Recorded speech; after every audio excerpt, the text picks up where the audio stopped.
በ1814 ዓመተ ምህረት መወለዳቸው ይወሳል። ከፍ እንዳሉም ቄስ ትምህርት ቤት ገብተው በፊደል የጀመሩትን ትምህርት ወደ ዳዊት አዝልቀውት ዜማ ቤት ጥቂት ከቆዩ በኋላ ወደ ጎጃም በመሄድ ከዛም የቅኔ ትምህርታቸውን አጠናቀቁ።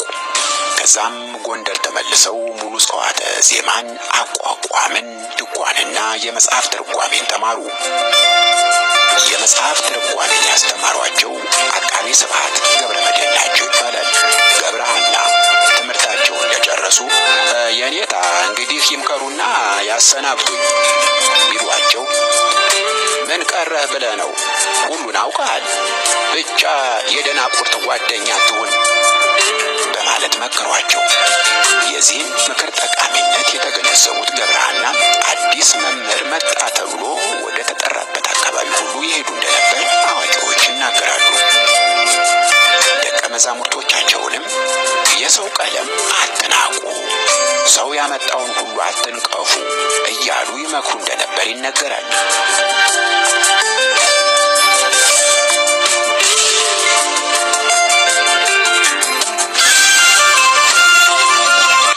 ተማሪ ገብረሐና በ26 ዓመታቸው ጎንደር ውስጥ ሊቀ ካህናት ሆነው ተሾሙ። በዚህ ጊዜ አንዲት ጎንደሬ ዘንድ ጠበል ተጠርተው ቢሄዱ የሚወጡት ሰዎች ሁሉ አይ ጠላው ጥሩ አይደለም ሲሉ ይሰሙና ተመልሰው ወደ ቤታቸው ይሄዳሉ።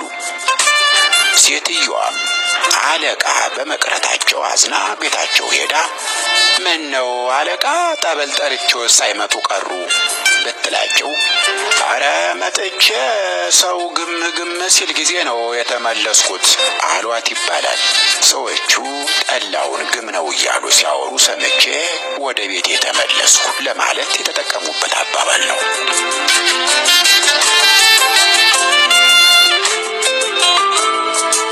አንዲት አጠር ደልደል ያለች ደባቅ መሳይ ጎረቤታቸው ደግሞ አባ ሰው ሁሉ ድንቼ የኔ ድንች እያለ ያቆላምጠኛል ብትላቸው አለቃ ገብረሐና ቀበል አድርገው አይ ሞኝት እውነት መስሎሽ ነው ድንቼ የሚሉሽ ሊልጡሽ ፈልገው ነው እንጂ ብለው በቅኔ መለሱላት ይባላል።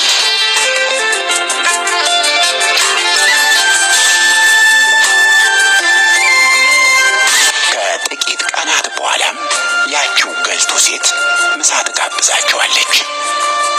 ሊቀ ካህናት እግራቸውን አንፈራጠው ዶሮአቸውን ሲኮመኩሙ ነበር የደረሱት። አለቃን የዶሮ ጭንቅላት ድስቱ ውስጥ እንዳለ አይኑ ፍጥጥ ብሎ ታያቸው። ይሄን ያጅሬ ሳቅ ብለው ዶሮ ምን አይኔ ላይ ታፈጥብኛለህ? እኔ አላረድኩህ አሉት ይባላል።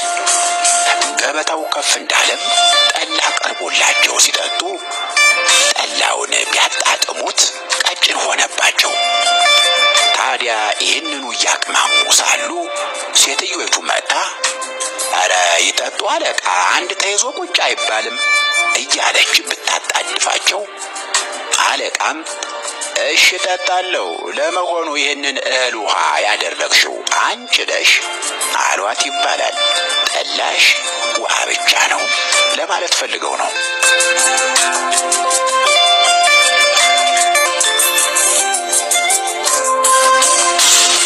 ሐና ደስታ ተገኘ በደብረ ታቦር አውራጃ ፎገራ ወረዳ ናብጋ ጊዮርጊስ በምትሰኝ ስፍራ በ1814 ዓመተ ምህረት መወለዳቸው ይወሳል። ከፍ እንዳሉም ቄስ ትምህርት ቤት ገብተው በፊደል የጀመሩትን ትምህርት ወደ ዳዊት አዝልቀውት ዜማ ቤት ጥቂት ከቆዩ በኋላ ወደ ጎጃም በመሄድ ከዛም የቅኔ ትምህርታቸውን አጠናቀቁ። ከዛም ጎንደር ተመልሰው ሙሉ ጸዋተ ዜማን